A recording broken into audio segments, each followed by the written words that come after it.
Hello student all, welcome to my YouTube channel গণিত শিখে। আজকে আমরা ক্লাস 9-এর রায়ান মার্টিন প্রশ্নবিদ্যার মডেল কোশ্চিন পেপার 3 পেজ হচ্ছে 192।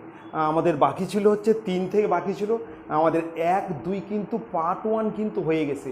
আজকে আমরা পার্ট 2 মানে 3 থেকে শুরু করছি। তোমরা কিন্তু অবশ্যই কিন্তু পুরো ভিডিও দেখবে এবং মনোযোগ সহকারে দেখবে। দেখে ভালো লাগলে কিন্তু লাইক করবে আর কিন্তু সাবস্ক্রাইব করবে, কিন্তু অবশ্যই সাবস্ক্রাইব করবে। ঠিক আছে, তাহলে আজকে আমরা শুরু করছি model question paper 3 page 192 Ray and Martin প্রশ্নবিচিত্রা। ঠিক আছে, খুব ভালো করে দেখো। দেখো প্রথম প্রশ্ন 3 নম্বর হচ্ছে লাভ ক্ষতির অঙ্ক। কি আছে দেখো, বলছে শঙ্কর একটি মেশিন 4,860 টাকায় বিমলকে বিক্রি করায় 19% ক্ষতি হলো।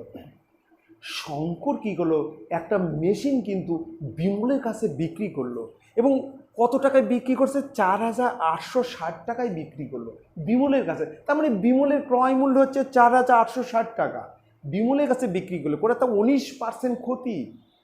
শঙ্করের 19% ক্ষতি হলো, তার মানে শঙ্কর কত দিয়ে কিনলো, শঙ্করের ক্রয় মূল্য কত, সেটা আমাকে বের করতে হবে। প্রথমে আমরা লিখছি এখানে শঙ্কর, এটা হচ্ছে শঙ্কর, আর এখানে চলে আসলাম আমরা বিমল, এটা হচ্ছে বিমল। ঠিক আছে, এটা হচ্ছে শঙ্কর আর এটা হচ্ছে বিমল। শঙ্কর কিন্তু বিমলের কাছে বিক্রি করছে, কততে বিক্রি করছে? মেশিনটি 4,860 টাকায় বিমলকে বিক্রি করায়। এখানে লিখবো বিক্রয় মূল্য, বিক্রয় মূল্য 4,860 এত টাকা। 4,860 টাকায় বিক্রি করায় শঙ্করের 19% ক্ষতি। তাহলে শঙ্কর মেশিনটা কত দিয়ে কিনেছে, ক্রয় মূল্য কত সেটাই বের করবো। লিখবো ক্ষতি, ক্ষতি ইকুয়াল টু 19%। এবার আমি বের করব ক্রয় মূল্য, ক্রয় মূল্য ইকুয়াল টু প্রশ্নবোধক, ক্রয় মূল্য কত সেটা আমাকে বের করতে হবে। সে তো বিক্রি করছে 4,860 টাকায়, শঙ্কর কত দিয়ে কিনলো সেটা আমাকে জানতে হবে। এবার লিখবো, প্রথমে লিখবো 19% ক্ষতিতে আমাদের কিন্তু ক্রয় মূল্য বের করতে হবে। তাহলে আমরা কিন্তু বিক্রয় মূল্য দিয়ে শুরু করব, ক্রয় মূল্যটা এই দিক রাখবো। অর্থাৎ বিক্রয় মূল্য, অর্থাৎ বিক্রয় মূল্য 19% ক্ষতি মানে বিক্রয় মূল্য হচ্ছে 81 টাকা। 100 মাইনাস 19, 100 মাইনাস 19 মানে 81 টাকা। বিক্রয় মূল্য 81 টাকা হলে ক্রয় মূল্য ইকুয়াল টু 100 টাকা, 100 টাকা। অর্থাৎ বিক্রয় মূল্য যদি 1 টাকায়, ক্রয় মূল্য হচ্ছে 100 নিচে 81, আর বিক্রয় মূল্য দেওয়া আছে 4,860 টাকা। তাহলে ক্রয় মূল্য কত? বিক্রয় মূল্য হচ্ছে 4,860 টাকা হলে ক্রয় মূল্য হচ্ছে 100 গুণন 4,860 আর তার নিচে হচ্ছে 81। এবার আমরা কাটাকাটি করব। প্রথমে 9 দেখাচ্ছি, 9 9 81, 9 9 81, আর 9 দেখাটলে 5 নং 45, 46 হচ্ছে 4 নং 36, 9 দেখাটলে হচ্ছে 60, তার মানে হচ্ছে 6,000 টাকা, 6,000 টাকা। তাহলে এখানে কিন্তু শঙ্করের ক্রয় মূল্য 6,000 টাকা।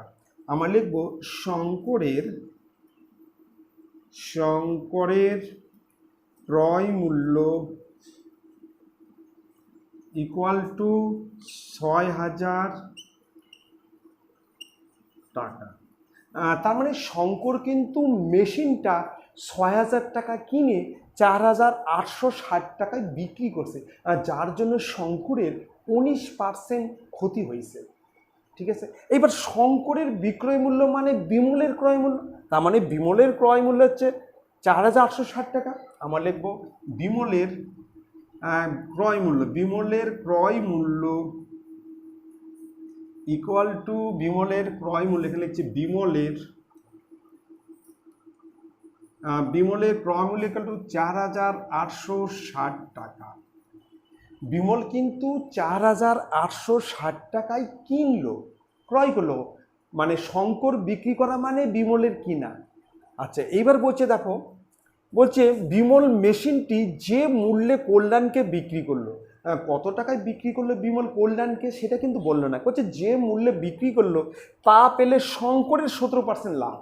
শঙ্করের 17% লাভ, শঙ্করের 17% লাভ, মিশিয়ে দিচ্ছি, শঙ্করের 17% লাভ। তাহলে আমরা লিখবো শঙ্করের ক্রয় মূল্য 6,000 টাকা, 17% লাভ, তার মানে শঙ্কর কত দিয়ে বিক্রি করছে, লিখব শঙ্করের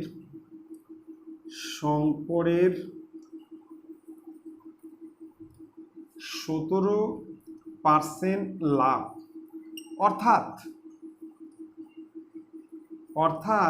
ক্রয় মূল্য 100 টাকা হলে বিক্রয় মূল্য ইকুয়াল টু 117 টাকা, 17% লাভ শঙ্করের, মানে ক্রয় মূল্য 100 টাকা হলে বিক্রয় মূল্য হচ্ছে 117 টাকা। এক হলে কত বিক্রয় মূল্য, 117 নিচে 100, আর ক্রয় মূল্য দেওয়া আছে শঙ্কর কত কিনছে, শঙ্করের ক্রয় মূল্য 6,000 টাকা, শঙ্করের ক্রয় মূল্য 6,000 টাকা। তাহলে 6,000 টাকা হলে 117 গুণন 6,000, আর তার নিচে হচ্ছে 100, দুটো শূন্য কাটলাম, 6 7 42 2, হাতে হলো 4, 6 কে 6 10 0, হাতে হলো 1 7, তাহলে 7,020 টাকা, 7,000। বলছে তা পেলে শঙ্করের 17% লাভ হতো। এখানে বলছে বিমল মেশিনটি যে মূল্যে কল্যাণকে বিক্রি করে, তার মানে বিমলের বিক্রয় মূল্য 7,020 টাকা। আমরা লিখব বিমলের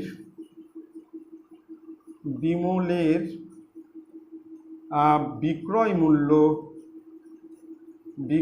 মূল্য 7,020 টাকা। তাহলে বিমলের বিক্রয় মূল্য কিন্তু 7,020 টাকা, আর বিমল কিনেছে 4,860 টাকা। তাহলে বিমলের লাভ কত? অতএব বিমলের লাভ ইকুয়াল টু 7,020 মাইনাস 4,860, 4,860 শূন্য, 6 আছে 12 হবে 6, হাতে 1, 9 আছে 10 হবে 1, 2,160 টাকা। তাহলে কিন্তু বিমলের লাভ হচ্ছে 2,160 টাকা, বিমলের লাভ হচ্ছে 2,160 টাকা। তার মানে 4,860 টাকার লাভ 2,160 বিমলের, একে কত 100 কত, মানে শতকরা লাভ বের করতে হবে, বিমলের শতকরা লাভ। তাহলে আমরা লিখবো যে বিমল কিন্তু কিনেছে হচ্ছে 4,860 টাকাতে কিনেছে, আর বিমল বিক্রি করছে 7,020 টাকা, তার মানে বিমলের লাভ হচ্ছে 2,160 টাকা। ঠিক আছে, এবার শতকরা লাভ দেখব বিমলের 4,860 টাকায় লাভ হয় ইকুয়াল টু 2,160 টাকা। অতএব 1 টাকায় লাভ হয়, 2,160-এর নিচে 4,860 টাকা, অতএব 100 টাকায় লাভ হয়, 100 টাকা লাভ হয়। তাহলে 2,160 গুণন 100, আর তার নিচে হচ্ছে 4,860, তার নিচে 4,860। এবার কাটাকাটি করব, 0 0 কাটলাম।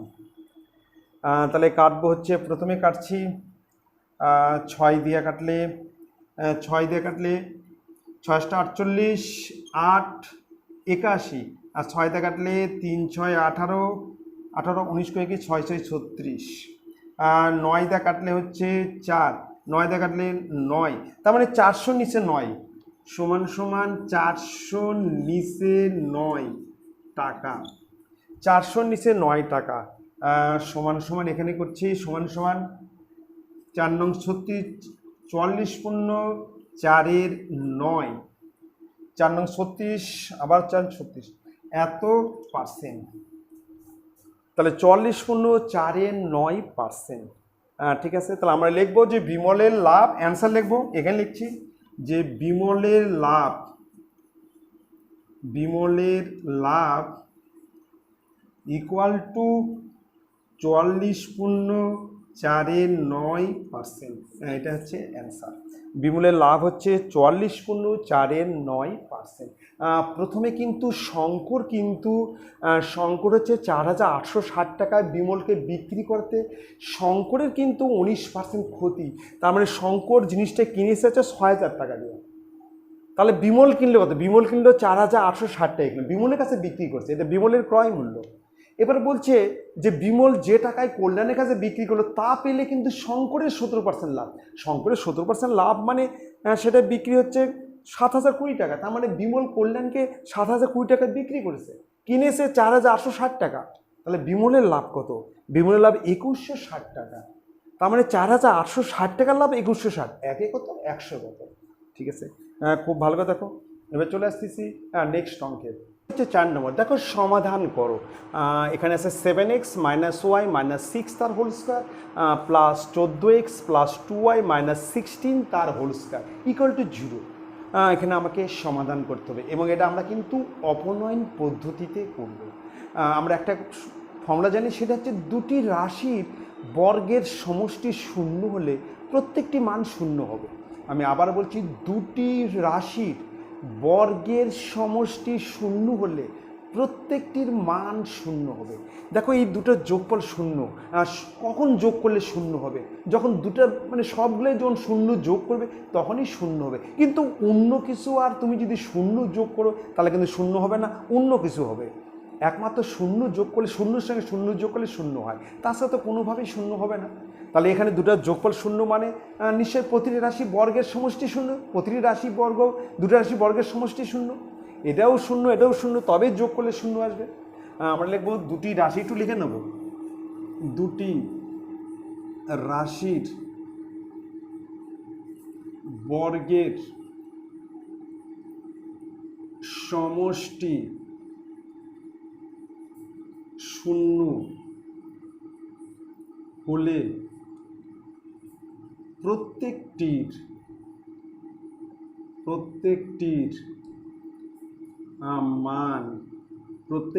মান শূন্য হবে, প্রত্যেকটি মান শূন্য হবে। আর দুটি রাশির বর্গের সমষ্টি শূন্য হলে প্রত্যেকটির মান শূন্য হবে। এই দুটোর যোগফল যদি শূন্য হয় তাহলে সেটার মান শূন্য, এটার মান শূন্য, শূন্য আর শূন্য যোগ করলে তবেই তো শূন্য আসবে।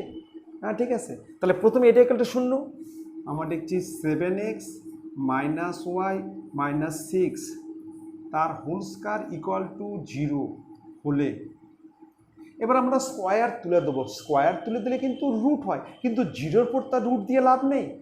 তাহলে এখানে হবে অতএব 7x - y - 6 ইকুয়াল টু 0, অতএব 7x - y ইকুয়াল টু 6। এটা আমরা দিচ্ছি 1 নং সমীকরণ, এটা কিন্তু 1 নং সমীকরণ।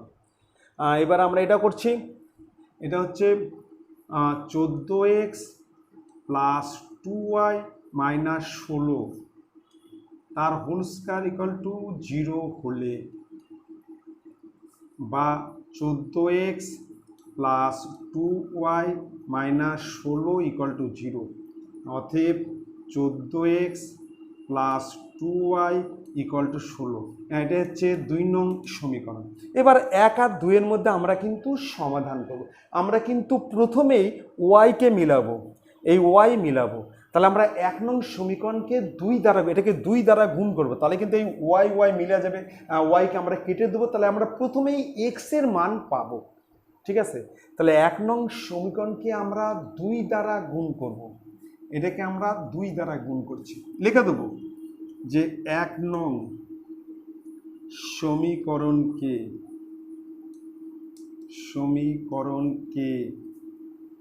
2 দ্বারা গুণ করে এটাকে 2 দিয়ে গুণ করছি, তাহলে এটা হচ্ছে 14x minus 2y equal to 12।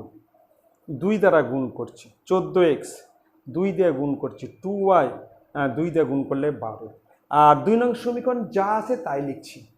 এটা হচ্ছে 14x plus 2y equal to 16।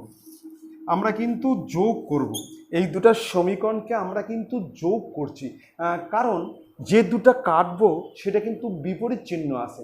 যদি বিপরীত চিহ্ন থাকে আমরা যোগ করব, আর যদি একই চিহ্ন থাকে তাহলে আমরা কিন্তু বিয়োগ করব। ঠিক আছে, এটা কেটে যাচ্ছে। এখানে হচ্ছে 28x, 14x আর 14x যোগ করলে 28x, আর এখানে হচ্ছে 28। অতএব x ইকুয়াল টু 28-এর নিচে 28, তাহলে x ইকুয়াল টু 1। ঠিক আছে, এইবার আমরা এই এক্স এর মান যে কোনো একটা সমীকরণে বসিয়ে দেব। আমরা কিন্তু 1 নং সমীকরণে এক্স এর মান বসিয়ে দিচ্ছি, তাহলে আমরা কিন্তু ওয়াই এর মান পেয়ে যাব। লিখব 1 নং সমীকরণে x এর মান বসিয়ে পাই। তাহলে আমরা 1 নং সমীকরণে এক্স এর মান বসিয়ে পাই। এবার দেখো 1 নং সমীকরণটা কি আছে, এখানে আছে 7x minus Y equal to 6। X এর মান 1, তাহলে 7 গুণন 1 মাইনাস ওয়াই ইকুয়াল টু 6।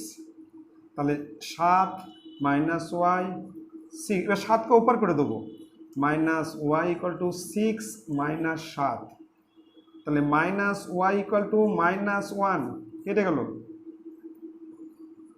অতএব ওয়াই ইকুয়াল টু 1। তাহলে ওয়াই এর মানও কিন্তু 1। তাহলে আমরা কিন্তু এক্স এর মান ওয়াই এর মান পেয়ে গেলাম। এবার লিখব নির্ণয়ের সমাধান। নির্ণয়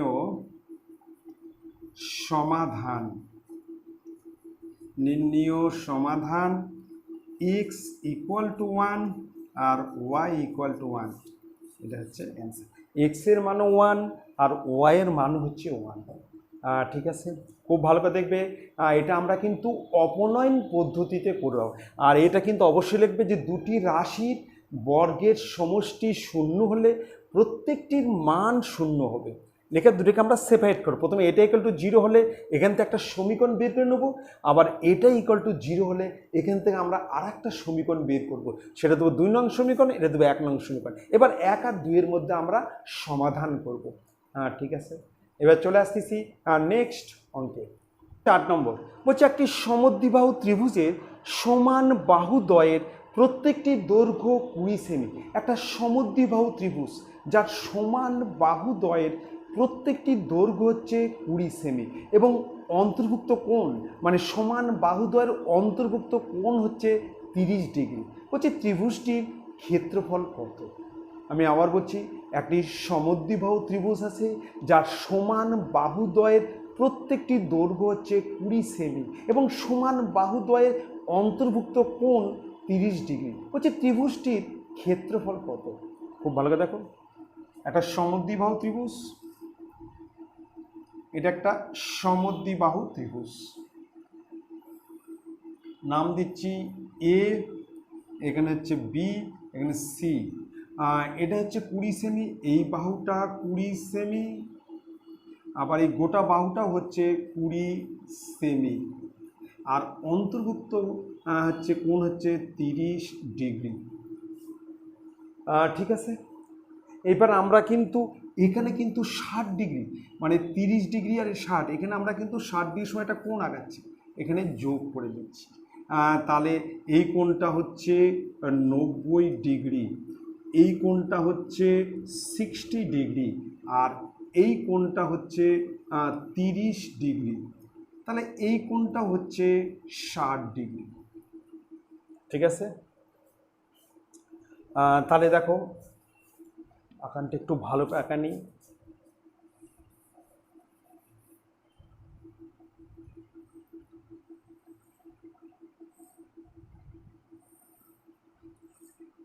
আর এই কোণটা হচ্ছে 30 ডিগ্রি, আর এই কোণটা হচ্ছে 60 ডিগ্রি। এটা হচ্ছে 20 সেমি। কমপ্লিট। আর এটা হচ্ছে 90 ডিগ্রি। তাহলে আমরা কিন্তু এখানে কিন্তু 60 ডিগ্রি সমানকে একটা কোণ আঁকালাম, যেটা বর্ধিত, যেটা কোণ এ কে 30 ডিগ্রি, এখানে 30 ডিগ্রি হলো। তার মানে এটা 60, এটা 60, এটা 60। আমরা লিখছি যে ত্রিভুজ এবিসি, এবিসি এর AB equal to AC equal to 20 সেমি। AB equal to AC equal to 20 সেমি। এবার কোন বি এ, কোন বিএসসি, এখানে নাম দিয়ে দিচ্ছি ডি কোন, আর এখানে নাম দিচ্ছি হচ্ছে ই। কোন বিএসসি, কোন বিএসসি ইকুয়াল টু 30 ডিগ্রি। এবার কোন এবিডি, কোন এবিডি, কোন এবিডি ইকুয়াল টু 60 ডিগ্রি করে অঙ্কন করি, যা কোন সিএডি, কোন সিএডি কে, কোন সিএডি ইকুয়াল টু 30 ডিগ্রি কে ডি বিন্দুতে ছেদ করে। ডি বিন্দুতে ছেদ করে, ডি বিন্দুতে ছেদ করে। ঠিক আছে। তাহলে এবার দেখো, অতএব কোন বিএডি ইকুয়াল টু কোন এবিডি ইকুয়াল টু কোন এডিবি ইকুয়াল টু 60 ডিগ্রি। তাহলে কিন্তু এই তিনটা কোণ কিন্তু 60 ডিগ্রি। তার মানে এটা কিন্তু একটা সমবাহু ত্রিভুজ। ত্রিভুজ এবিডি একটি সমবাহু ত্রিভুজ। অতএব ত্রিভুজ এবিডি একটি সমবাহু ত্রিভুজ, সমবাহু ত্রিভুজ। অতএব AB equal to BD equal to AD equal to 20 সেমি। তার মানে কিন্তু ত্রিভুজ এবিডি এর এবি, বিডি আর এডি এই তিনটা বাহুর সমান। তার মানে এই বাহুটা হচ্ছে 20 সেমি, আর গোটা বাহুটা এই বিডিও হচ্ছে 20 সেমি। এই সব তিনটা বাহুর সমান, যেহেতু তিনটা কোণ সমান। ঠিক আছে। এবার কিন্তু দেখো আমরা এই দুটো ত্রিভুজের মধ্যে তুলনা করব। ত্রিভুজ এবিই আর ত্রিভুজ এডিই এর মধ্যে, এই দুটো ত্রিভুজের মধ্যে আমরা কিন্তু তুলনা করছি। লিখব ত্রিভুজ এবিই ও ত্রিভুজ এডিই এর মধ্যে, দেখো এই দুটো ত্রিভুজের মধ্যে কিন্তু এবির সঙ্গে এডি সমান, AB equal to AD, AB equal to AD. আবার কোণ হচ্ছে বিএই, কোণ বিএই, বিএই ইকুয়াল টু কোণ হচ্ছে ডিএই ইকুয়াল টু 30 ডিগ্রি। দেখো এই কোণ আর এই কোণ সমান, এবং সেটা হচ্ছে 30 ডিগ্রি। আবার দেখো এই দুটো কোণ সমান, মানে কোণ এইবি, এইবি ইকুয়াল টু কোণ এইডি ইকুয়াল টু 90 ডিগ্রি। অতএব ত্রিভুজদ্বয় সর্বসম। অতএব ত্রিভুজ এবিই সর্বসম ত্রিভুজ এডিই। আর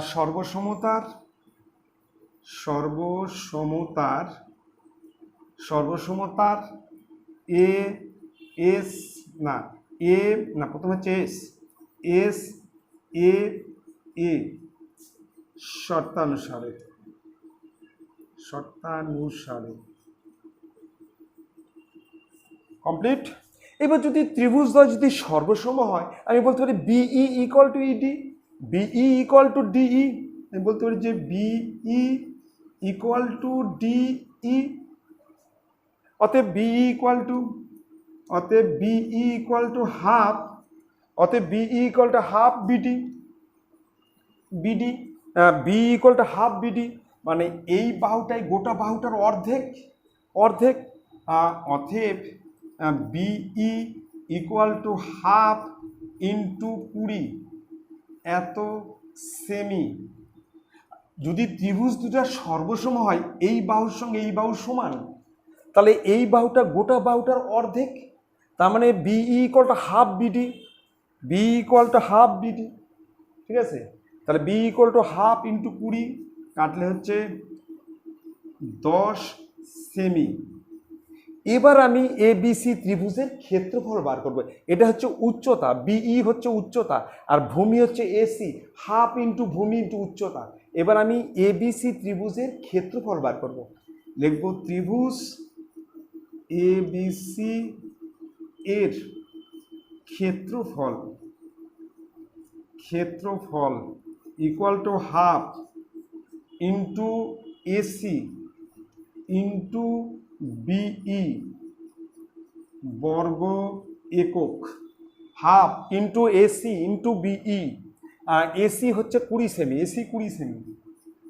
হাফ ইন্টু 20 ইন্টু 10 বর্গ সেমি, কাটলে হচ্ছে 10, তাহলে 100 বর্গ সেমি। এটাই হচ্ছে অ্যান্সার। তাহলে ত্রিভুজ এবিসি এর ক্ষেত্রফল 100 বর্গ সেমি। খুব ভালো করে দেখো, খুব ভালো করে লক্ষ্য করবে। আমরা কিন্তু এখানে 60 ডিগ্রি কোণ আঁকালাম, যেটা কোণ সিএডি 30 ডিগ্রিকে ডি বিন্দুতে ছেদ করলো। তাহলে এটা হয়ে গেলো 60, এটা 60, এটা 60, এর একটা সমবাহু ত্রিভুজ। এটা 20 সেমি, এই গোটাটা 20, এটাও 20, তিনটা বাহু সমান, যেহেতু সমবাহু ত্রিভুজ। ঠিক আছে, তারপর দুটো ত্রিভুজের তুলনা করলাম, দেখলাম দুটো ত্রিভুজ হচ্ছে সর্বসম। যদি সর্বসম হয়, এই বাহুর সঙ্গে এই বাহু সমান, তার মানে এই বাহু মানে হাফ বিডি, মানে হাফ ইন্টু 20 মানে 10 সেমি, তাহলে এই বাহুটা হবে 10, এটা 10, এটা 10। এবার আমি ত্রিভুজের ক্ষেত্রফল বের করব, হাফ ইন্টু ভূমি ইন্টু উচ্চতা। এখানে ভূমি হচ্ছে এসি, উচ্চতা হচ্ছে বিই, মানে হাফ ইন্টু 20 ইন্টু 10, তাহলে সমান সমান 100 বর্গ সেমি। খুব ভালো করে দেখবে, খুব ইম্পর্টেন্ট অঙ্ক। দেখো, ঠিক আছে, এবার চলে আসতেছি নেক্সট অঙ্কে, হচ্ছে 9 নম্বর। খুব ভালো করে দেখবে, প্রশ্ন আছে একটি মোটরের চাকার সঙ্গে বেল্ট দিয়ে একটি মেশিনের চাকা যুক্ত করা হলো। বলছে মোটরের চাকার ব্যাস হচ্ছে 14 সেমি এবং মেশিনের চাকার ব্যাস হচ্ছে 94.5 সেমি। মোটরের চাকা যদি প্রতি সেকেন্ডে 27 বার ঘোরে, তাহলে মেশিনের চাকা ঘন্টায় কতবার ঘুরবে সেটা আমাকে বের করতে হবে। মোটরের চাকা সেকেন্ডে 27 বার, তবে মেশিনের চাকা ঘন্টায় 3600 সেকেন্ডে, ঘন্টায় মানে 3600 সেকেন্ডে কতবার ঘোরে সেটা আমাকে বের করতে হবে। একটু ছবিটা দেখে নাও। এটা হচ্ছে মোটরের চাকা, এটা হচ্ছে মোটরের চাকা, আর এটা হচ্ছে মেশিনের চাকা। এর সঙ্গে বেল্ট দিয়ে কিন্তু আটকানো আছে, বেল্ট দিয়ে দুটো চাকা লাগানো আছে এইভাবে।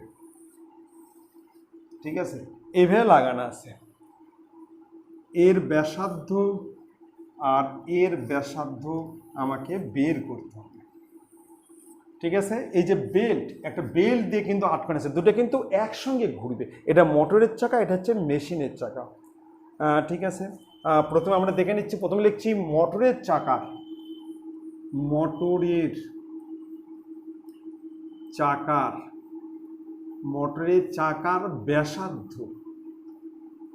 ব্যাসার্ধ ইকুয়াল টু 14/2 এত সেমি, কাটলে সমান সমান 7 সেমি। মোটরের চাকার ব্যাস হচ্ছে 14 সেমি।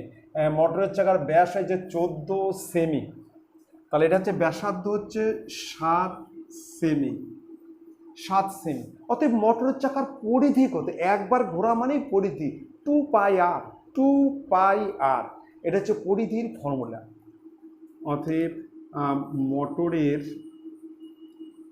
মোটরের চাকার পরিধি equal to 2 into 22/7 into 7, 22/7 into 7 semi. এই 7 কেটে যাবে, তাহলে 44 সেমি। তাহলে মোটরের চাকার পরিধি মানে হচ্ছে 44 সেমি, একবার ঘোরা মানে 44 সেমি যাবে মোটরের চাকা। এবার মেশিনের চাকা দেখি, মেশিনের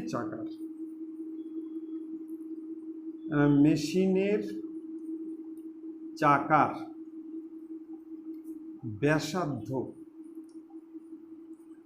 ব্যাসার্ধ ইকুয়াল টু, মেশিনের চাকার ব্যাস হচ্ছে 94.5, 94.5 সেমি। তাহলে তাকে 2 দিয়ে ভাগ, তাহলে 94.5, তাহলে সে 2 গুণন 10, দশমিকের জন্য 10, এত সেমি। 5 দিয়ে কাটলে 5 একে 5, বাসল হচ্ছে 4, 44, 5 আসছে 40, 5 নং 45, 5 দিয়ে কাটলে হচ্ছে 2। তার মানে 189 নিচে 4 সেমি। 94.5, দশমিকের জন্য 10, নিচে হচ্ছে 2, 5 দিয়ে কাটলে 2, আর 5 দিয়ে কাটলে 5 একে 5, বাসলো 4, 44, 5 আসছে 40, বাসলো 4, 5 নং 45। তাহলে 189/4 সেমি। এবার মেশিনের চাকার পরিধি, অতএব মেশিনের চাকার পরিধি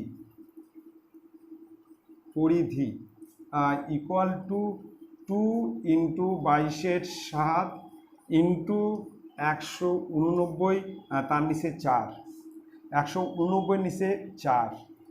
আমরা যদি 7 দিয়ে কাটি, 7 দুগুণ 14, 7 7 49, 2 দিয়ে কাটলে 2 দিয়ে কাটলে 11, তার মানে 11 গুণন 27, এত সেমি। তাহলে মেশিনের চাকার পরিধি হচ্ছে 11 গুণন 27 সেমি। এটা এরমই থাক, গুণ করার দরকার নেই, এরমই থাক, 11 গুণন 27 সেমি। আর ব্যাসার্ধ হচ্ছে 189/4, এটা হচ্ছে 189/4 সেমি। ঠিক আছে, তাহলে এটা হচ্ছে মোটরের চাকা, আর এটা হচ্ছে মেশিনের চাকা। তাহলে মেশিনের চাকা একবার ঘোরা মানে 11 ইন্টু 27 সেমি যাবে।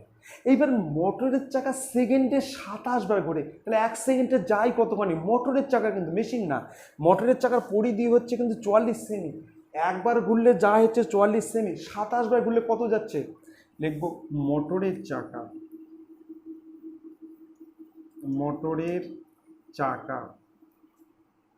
একবার ঘুরলে যায় ইকুয়াল টু, একবার ঘুরলে যায় ইকুয়াল টু 44 সেমি। এইবার মোটরের চাকা 27 বার ঘুরলে যায়, তাহলে 44 গুণন 27। তাহলে মোটরের চাকা কিন্তু 1 সেকেন্ডে 44 ইন্টু 27 সেমি যাচ্ছে। তাহলে এইটুক যেতে কিন্তু মেশিনের চাকা কয়বার ঘুরবে? এত সেমি যেতে মেশিনের চাকা কয়বার ঘুরবে? এর সঙ্গে তো বেল্ট দিয়ে আটকানো আছে, এটা গেলে কিন্তু এটাও যাবে কিন্তু। তাহলে কতবার ঘুরছে? লিখব মেশিনের চাকা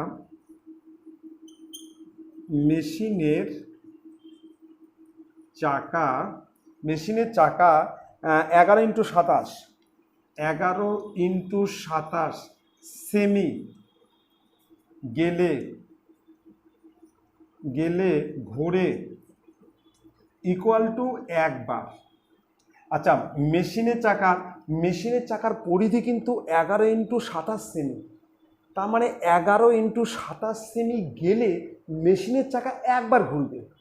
1 সেমি গেলে কত ঘুরবে আর এত সেমি গেলে কতবার ঘুরছে।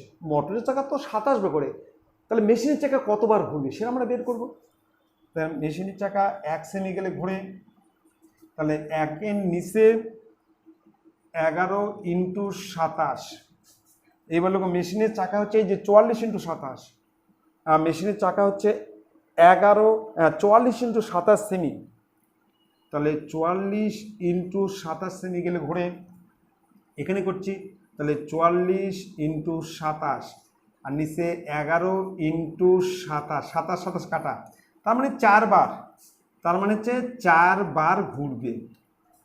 মেশিনের চাকা কিন্তু 4 বার ঘুরে। যেখানে মোটরের চাকা 27 বার ঘুরছে, সেই সময়ের মধ্যে মেশিনের চাকা 4 বার ঘুরবে। তার মানে মোটরের চাকা হচ্ছে 1 সেকেন্ডে 27 বার করে, তার মানে মেশিনের চাকা 1 সেকেন্ডে 4 বার ঘোরে।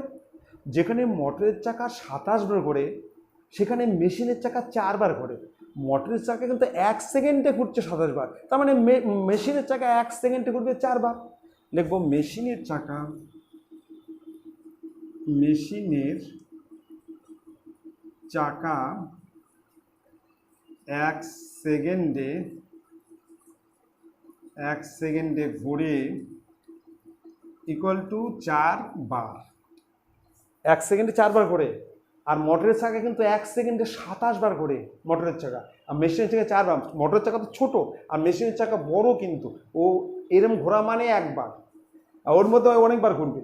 ঠিক আছে, এবার মেশিনের চাকা 3600 মানে ঘন্টায় কতবার ঘুরে, ঘন্টায় মানে 60 ইন্টু 60, 3600 সেকেন্ডে 1 ঘন্টা, 3600 সেকেন্ডে 1 ঘন্টা, 3600 সেকেন্ডে ঘুরে ইকুয়াল টু 4 গুণন 3600 এত বার, 4 6 24 4 14, তাহলে 14400 বার। তাহলে মেশিনের চাকা কিন্তু ঘন্টায় 14400 বার ঘুরবে। লিখবো এই অ্যান্সার, লিখবো যে মেশিনের চাকা ঘন্টায় 14400 বার ঘুরবে। হ্যাঁ, এটাই হচ্ছে অ্যান্সার, এটা কিন্তু অ্যান্সার। হ্যাঁ ঠিক আছে, খুব ভালো কথা। দেখো আমরা কিন্তু প্রথমে মোটরের চাকার ব্যাসার্ধ বের করলাম, তারপর আমরা মোটরের চাকার পরিধি বের করলাম, পরিধি হচ্ছে 2πr। এবার আমরা মেশিনের চাকার ব্যাসার্ধ বার করলাম, এবার মেশিনের চাকার পরিধি বার করলাম। তারপর মোটরের চাকা সেকেন্ডে 27 বার ঘোরে, তার মানে একবার ঘুরলে যায় হচ্ছে যেটা পরিধি, আর 27 বার ঘুরলে কত বার করলাম। এবার মেশিনের চাকার যেটা পরিধি ওটা যেতে ঘুরে একবার, তাহলে এই যে মোটরের চাকা যেটা 27 বার যেটা গেলো সেটা যেতে কতবার ঘুরবে, সেটা হচ্ছে 4 বার। মোটরের চাকা একবার ঘুরলে যায় 44 সেমি, তাহলে মোটরের চাকা 27 বার ঘুরলে যায় 44 ইন্টু 27। বলছে মেশিনের চাকা এত সেমি গেলে ঘুরে একবার, এবার 1 হলে কত 44, এই 44 ইন্টু 27 হলে কত, মানে 4 বার ঘুরবে, 4 বার। তাহলে মোটরের চাকা যেখানে 27 বার করে, মেশিনের চাকা কিন্তু সেই সময় 4 বার ঘুরবে, তার মানে 1 সেকেন্ডে 4 বার। মেশিনের চাকা কিন্তু 1 সেকেন্ডে করে 4 বার, 3600 সেকেন্ডে কত, মানে 60 ইন্টু 60 ঘন্টায়, সেটা হচ্ছে 44400 বার। তাহলে মোটরের চাকা মেশিনের চাকা ঘন্টায় 14400 বার ঘুরবে।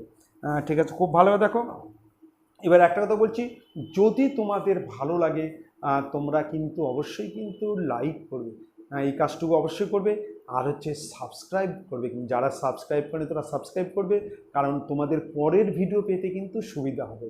আমাদের কিন্তু সেকেন্ড সুমাটিভ কোশ্চিন শেষ, আমরা কিন্তু নেক্সট দিন থেকে থার্ড সুমাটিভ মানে তৃতীয় পর্যায়ক্রমিক মূল্যায়নের প্রশ্নগুলো শুরু করব। ঠিক আছে, তোমরা অবশ্যই কিন্তু সেকেন্ড সুমাটিভ খুব ভালো করে পরীক্ষা দিবে।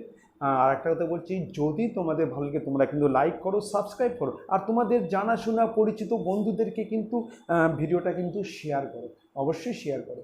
ঠিক আছে, তোমরা ভালো থাকো, সুস্থ থাকো, ভালোভাবে পরীক্ষা দাও।